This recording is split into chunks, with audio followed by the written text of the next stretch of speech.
Era una parte de mi vida. Maté a la gente por nada. Solo porque alguien me miraba mal lo mataba. Acuchillaba, disparaba.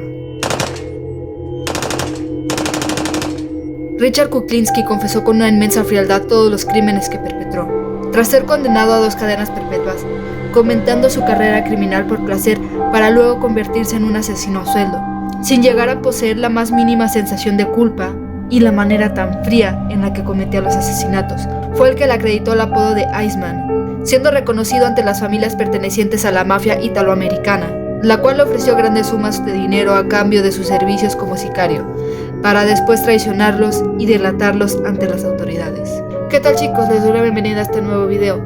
Si eres la primera vez que te encuentras viendo uno de mis videos, permítame presentarme. Soy Elidian Mysteries y como te puedes dar cuenta en el título de hoy, estaremos hablando de un asesino en serie que tuvo la buena suerte de encontrarse con familias italoamericanas que pertenecían a la mafia y le ofrecieron un puesto como sicario y asesino a sueldo, así saciando toda su ira, demostrando una gran fealdad y sin ningún remordimiento ante cada uno de sus crímenes. Sin más preámbulos, demos comienzo a este video.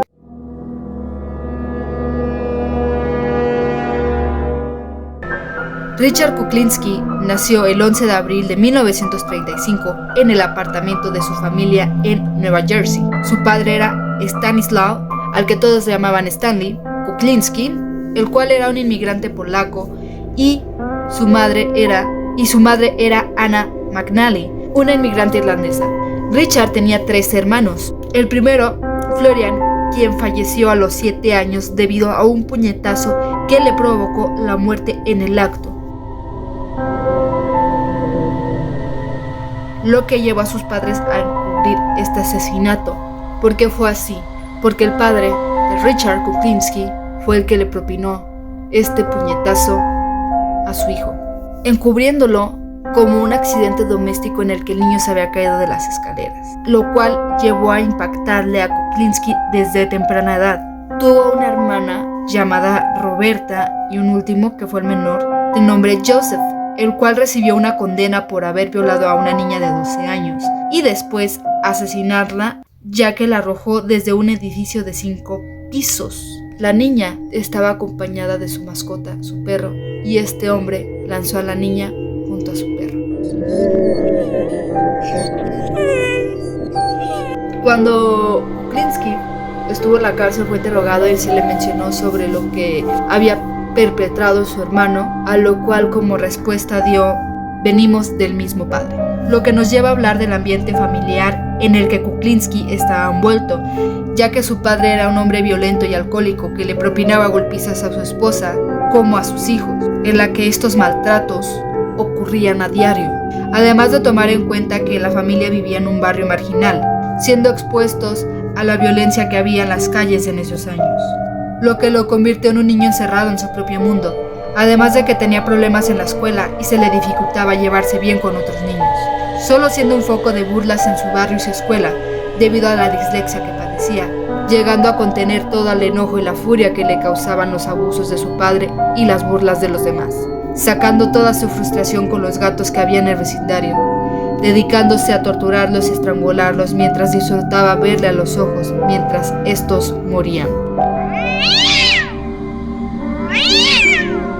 volviéndose, entre comillas, mortal, ya que así se describía. Explotando a la edad de 13 años, llegaba a sufrir golpizas por una pandilla y después por su padre como lección para así no dejarse intimidar ni golpear por nadie, tomando venganza con el jefe de esta pandilla, en la que antes de tomar un paso se dedicó a estudiar sus rutinas y sus movimientos. Para un día durante la madrugada, esperó a que Charlie llegara a su casa. Charlie era el jefe de la pandilla, el cual le propinaba estas golpizas, con la intención de que atacara a Kuklinski, y este le golpeó en la sien con una barra de hierro, lo que le provocó la muerte. Siguió golpeando el cadáver hasta que se vio un charco de sangre y que sus sesos estuvieran esparcidos en el lugar, sin dejar de golpearle hasta saciar toda la ira que tenía dentro de sí.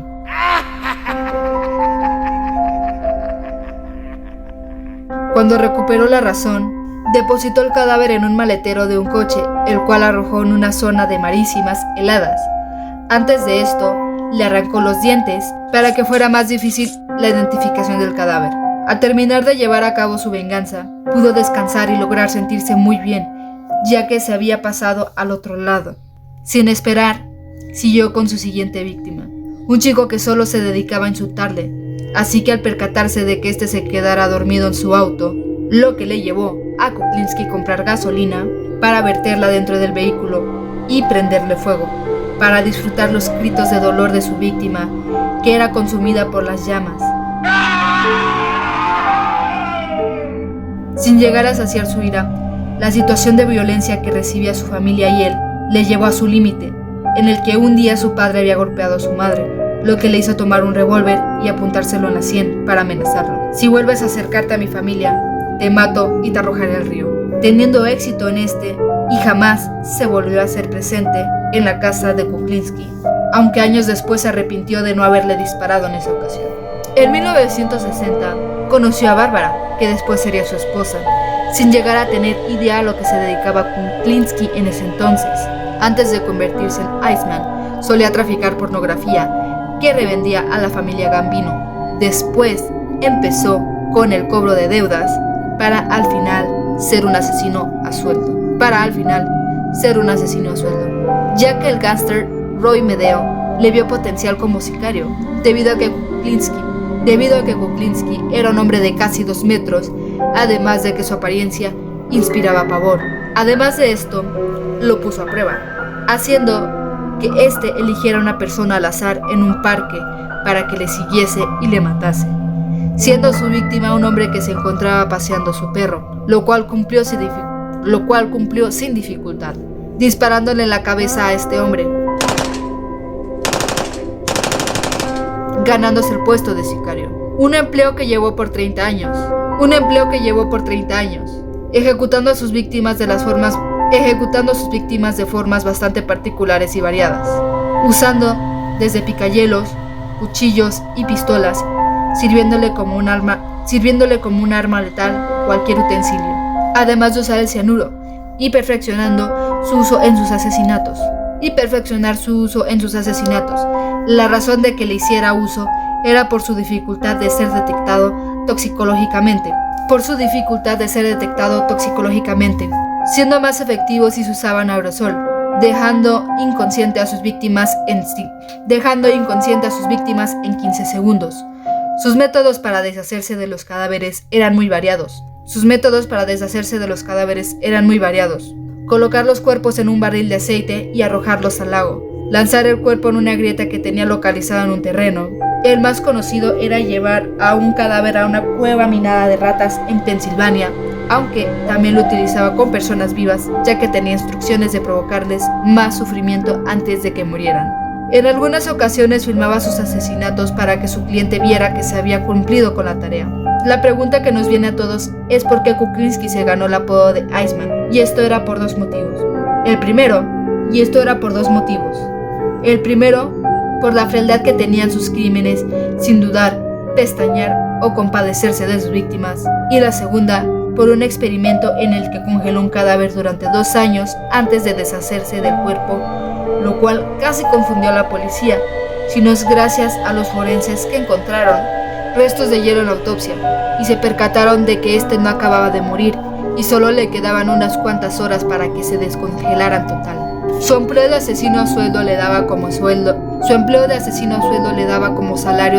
de $50,000 por asesinato. En ocasiones, si el cliente quería un tratamiento especial, se aumentaba la cifra. Aunque estos eran llevados a cabo diariamente, su esposa mencionó en un juicio que ellos llevaban una vida como la de una típica familia americana.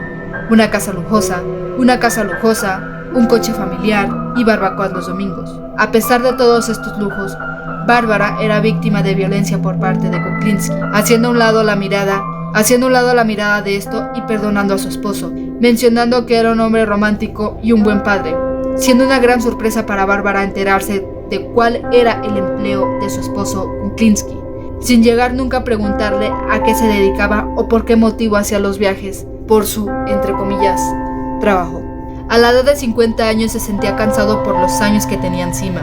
Aunque seguía cometiendo asesinatos bastante despiadados, comenzó a ser más descuidado y confiado, mostrando los errores, y los oficiales de policía se percataron de esto, quitando del camino a sus socios, arrestándoles por atracos y dejando el camino libre para arrestar a Kuklinski. La policía tenía como contacto un amigo de él, e infiltraron al agente Dominic Polifrone, usando el truco de contratar a Kuklinski para realizar un trabajo, en el cual los detalles de este contacto fueron grabados para terminar de reunir pruebas y testimonios, y por fin llevar a cabo su detención.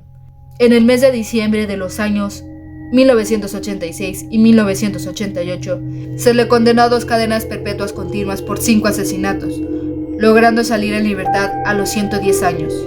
Durante su encierro en prisión, se realizaron documentales y entrevistas, siendo la más conocida la entrevista que tuvo con el psiquiatra y consultor del FBI,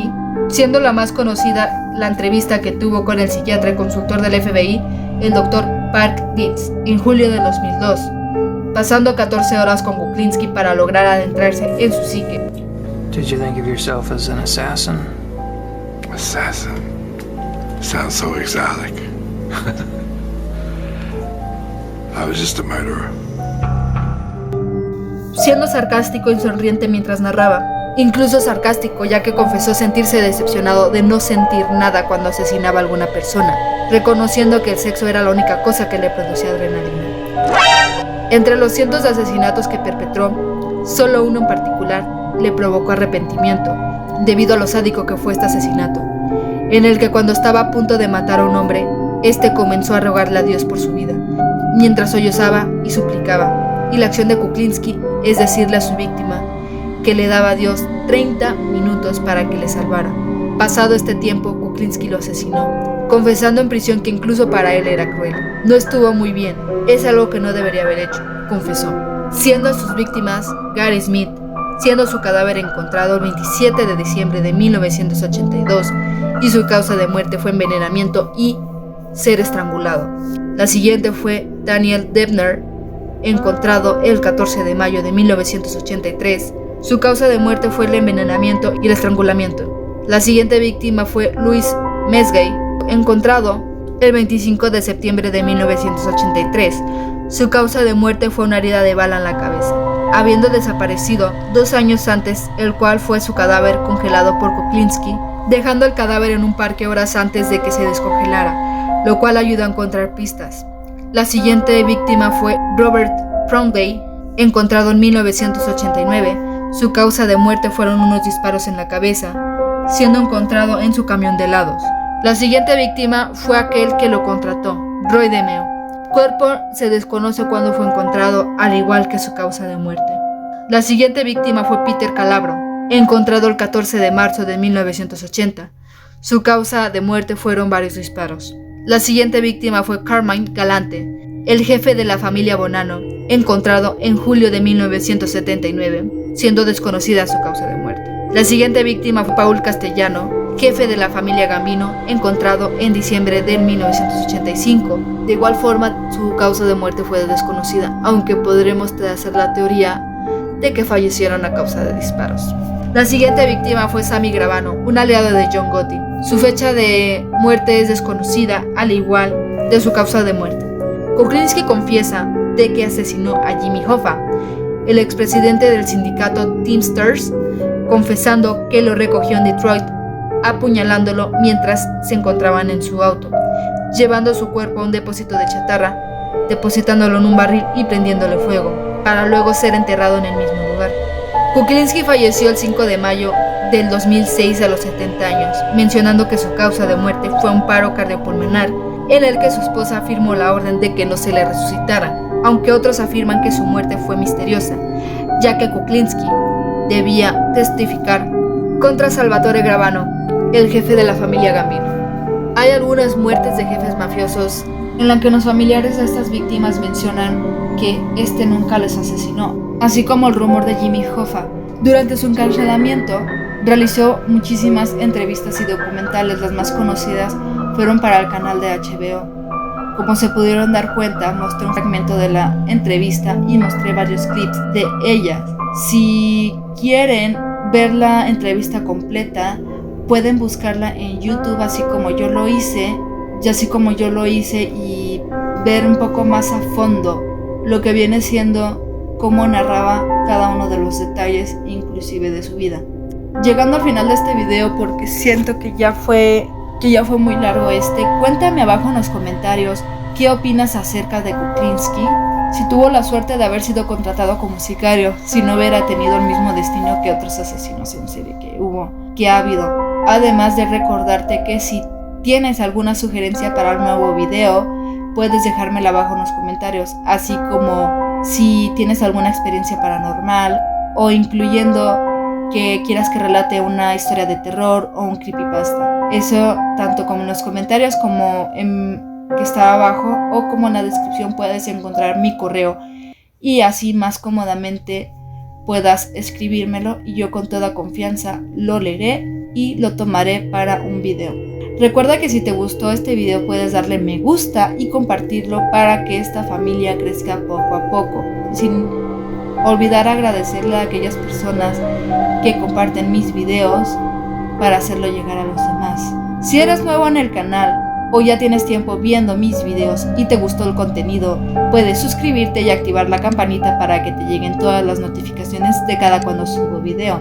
Yo subo video cada miércoles, viernes y domingo sin falta, así que si te suscribes estarás más al pendiente de ello. Así que sin más, nos estaremos viendo en el siguiente video. Hasta la próxima. ¿Cómo alguien puede llorar tanto?